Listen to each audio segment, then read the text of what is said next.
How do you arrive to Greenville? It's kind of funny.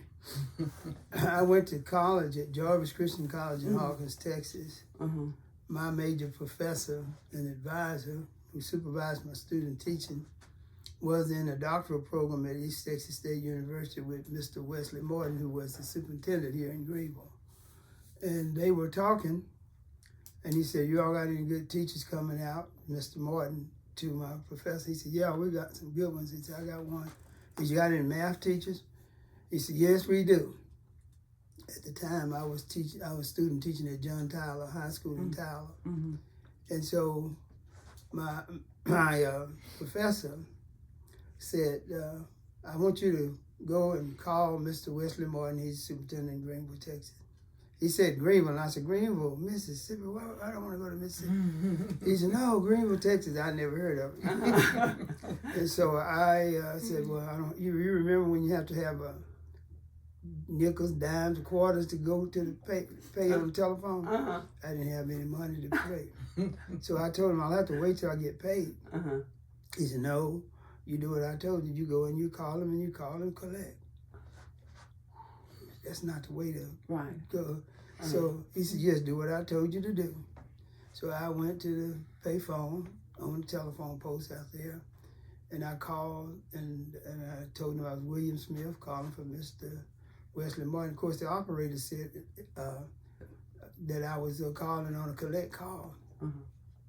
I knew they were going to say they don't do that or whatever. But she said, "Mr. Martin have a William Smith collect call." He said, send him in." Oh, I said, I know that's a bad way to go. But when I talked to him, he said, "I'm sending you a contract. You got 30 days to sign it and send me your bio." I never came in for an interview. I sent the bio and the contract signed, and that's how I got to Greenville. The first day I was in Greenville was the first day of in-service.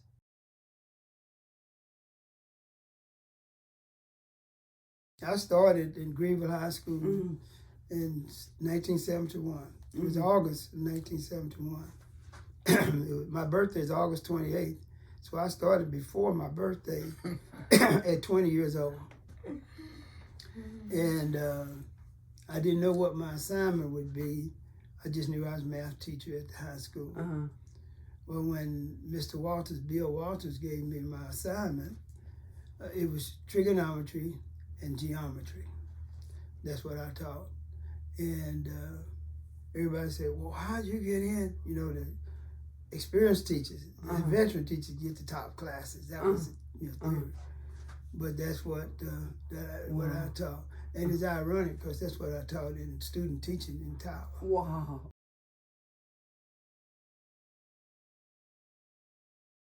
Mr. Jernigan said, we were eating lunch, and he said, "Have you ever thought about going into counseling?" I said, "Well, I have, but I haven't done anything." He said, "Well, I'm going to tell you something. Go over there and get you some hours in counseling." And later on, he told me he was going to be the vocational director. We had an area vocational director because Greenville had an area vocational school at that time. And when he goes over there, he wanted me to replace him as the counselor. Okay. That's how I got into the counseling. So I took 12 hours. Okay. And Dr. Bearden came to my room, in my office, and he says, "Well, we got a counselor position open and we want you to take it." Well, this was in September, and I had already established my class. I had a perfect schedule. You know, I was just where I wanted to be. And so I said, "I don't know about that." I said, "I just got the schedule I want, everything." I was driving the bus and they made the schedule working on it. So he said, "Well, you think about it." Then later on, Mr. Martin called me. He said, "What's your hesitation about taking the job? He offered you the job." If you knew Mr. Martin, he talked pretty straight. And so I said, "Well, I just what I dreamed of teaching. I'm doing it, and my schedule is really good." So he said, "I tell you what, you go down there and you take that counselor job, and if you don't like it, we'll give you that same scheduling class next year. Did you maybe y'all not old enough? Room 222. Oh, the TV show. Yeah. Yeah. So that was my room number. But anyway, I went to the counselor's office. At that time, I was the junior counselor. Well, the counselor went 10th, 11th, and 12th grade. They rotated with the kids, and I really enjoyed it. You know, I began to see kids who would come in. They never would talk to anybody, but they saw me. I was pretty young.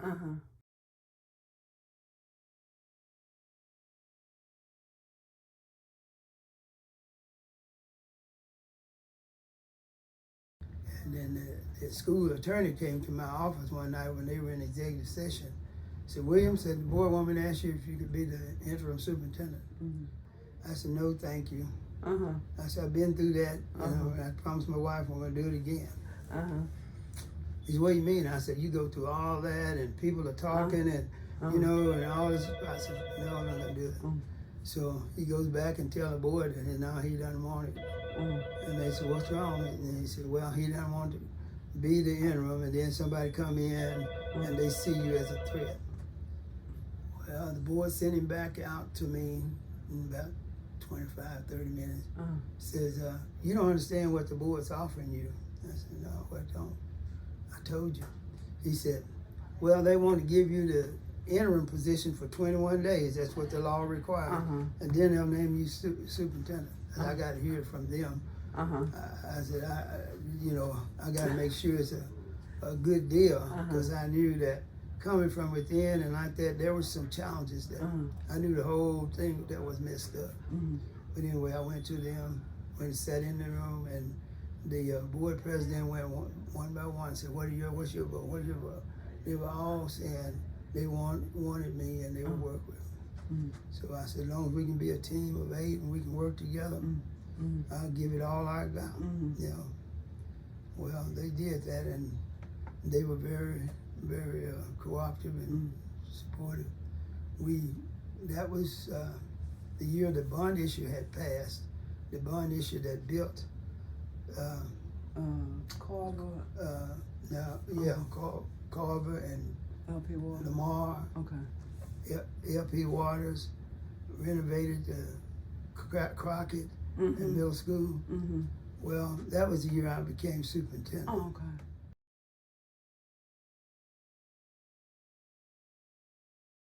When I retired, my goal was to bring the African American test scores up. And I was getting all kind of fight against that, opposition against that. See, they say, well, you're prejudiced. You're spending all this money on black kids and you're forgetting about the white kids. Well, that wasn't the truth, but here's the point. Your chain is as strong as the weakest link. Your scores are never going to be what you want them until you bring the bottom up. That's right. And that was my challenge, my goal. But see, now everybody has after school stuff. But the year that I retired, or the year before that, we got a 21st century grant working with the Boys and Girls Club. $200,000 grant, I think it was. And it was for after school care and that kind of thing. And so our job was to house the after school tutoring and, whatever, didn't have the, we're going, I got so many open records requests on how much utilities we're using, how much is it costing for the bus, whatever the teachers having to leave their room, all kinds of, you're just fighting against it. And Buddy Eccles he was retired superintendent from Capel. He was the interim when I retired, and they started in. He called me and said, "William, is somebody crazy here? What's the deal?" I said, "That's automatic." Well, it wasn't. It was new then, but now you can't go to a school district that doesn't have that ACE program.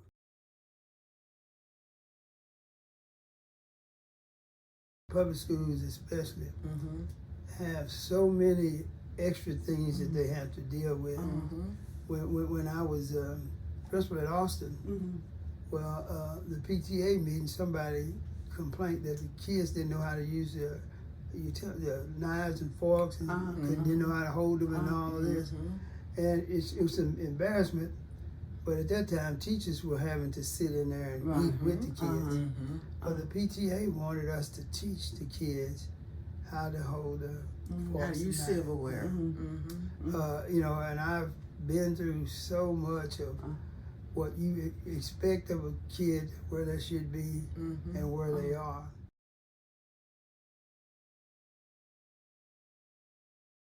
I heard, as I mentioned earlier, I've heard a lot of compliments that you gave them a lot of people their first opportunity to work. But I didn't. Here's the thing. I got accused of just hiring people from Clark Street, but that wasn't true, and I could show the numbers.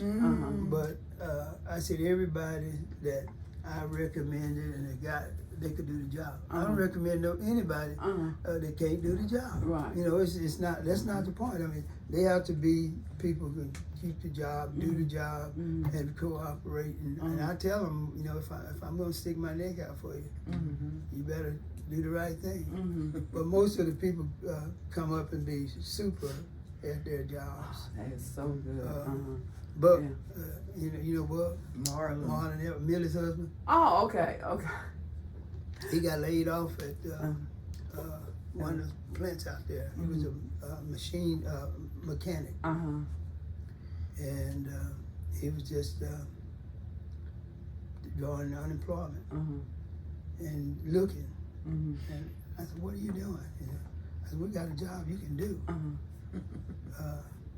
Well, that was this food service maintenance person.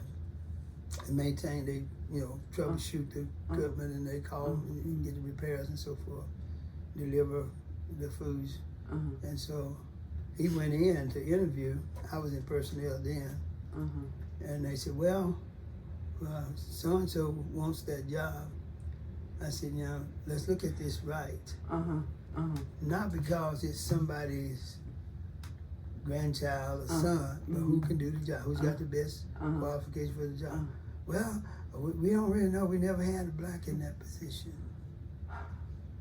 And you know, they have your custodian, but maintenance was supposed to be up there.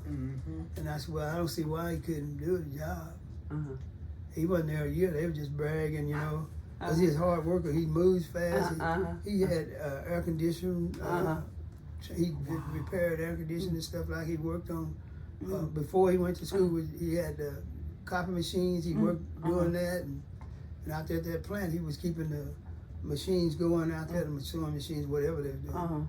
So it's just believing that, I mean, and tearing down those stereotypes. You know, and I know it's a pressure when people work and then they go to church or in Sunday school or work with somebody, then that's in a lot of cases what made their people get the job. And Jack Finney's son-in-law came.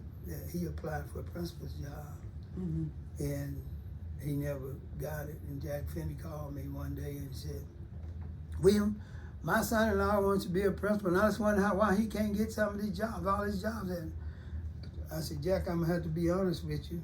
Here's the deal. We hire the most qualified candidates. And when he becomes that in our judgment, he gets the job." So they went around me. And Jack Finney donated $200,000 to the Greenwood Foundation, and he got the job. That sounds true. Good old boy. Yeah, I mean, but you know, I don't care if black, white, blue, or green. If you can't do the job, if you don't, then, and if you get in trouble, I'm not your backup. I mean, you know,